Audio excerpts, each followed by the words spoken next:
Today I'd like to read for you Princess Polly and the Pea, a royal, tactile, and princely pop-up, written by Laurie Young.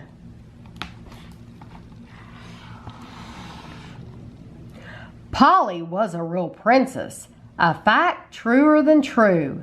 She had a pink tiara and a diamond in each shoe. Of all he had seen, Prince Percy liked her best. He picked Polly for his wife and said no to the rest. But the queen was not happy and came up with a plan. She made up a test to have Polly banned. Under her mattress, all put the tiniest pea. A true princess would fill it and sleep miserably. Polly was tired and ready for bed. Dreams of Prince Percy swirled round in her head. The queen said, "Sleep well, Polly, my dear. You can't be a true princess. It soon will be clear." But Polly didn't sleep well. She tossed and she squiggled. She struggled and snuggled. She turned and she wiggled. Try as she might to not make a peep, Polly simply just could not sleep. The queen wouldn't give up and threw a second mattress on the pile.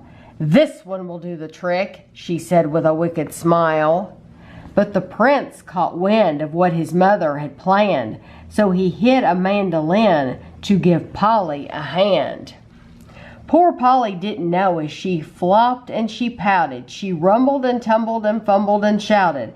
But try as she might to lie in a heap, Polly simply just could not sleep.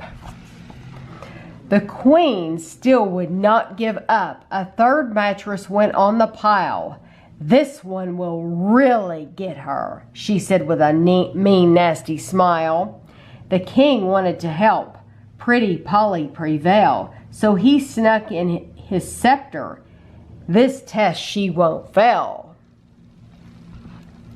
Poor Polly didn't know as she fidgeted and jumped. She jittered and twittered and frittered and grumped.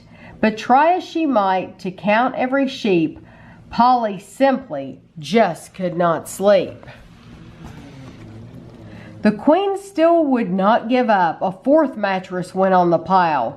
"This one must work," she said with a determined smile. The jester wanted to help plucky Polly endure. "My unicycle will do the trick.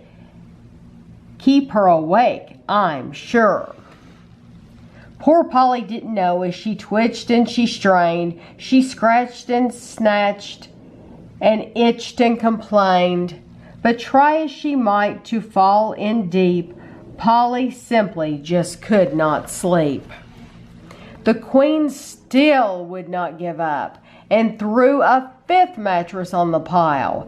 "This is the last one I have," she said with a weak smile. But the cook liked Polly and hoped she'd do well. She tucked some cheese under the mattress and no one could tell. Poor Polly didn't know as she squashed and she swished. She thrashed and mashed and squirmed and wished. But try as she might her dreams to keep, Polly simply just could not sleep.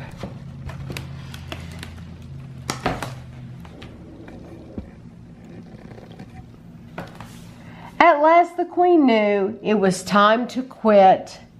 Polly was indeed a true princess, she had to admit.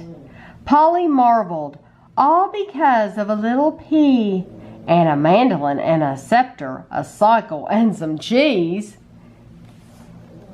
They pledged their love forever to keep, and Polly finally got a good night's sleep. Princess Polly and Prince Percy were wed with much laughter, and for the rest of their lives lived happily ever after.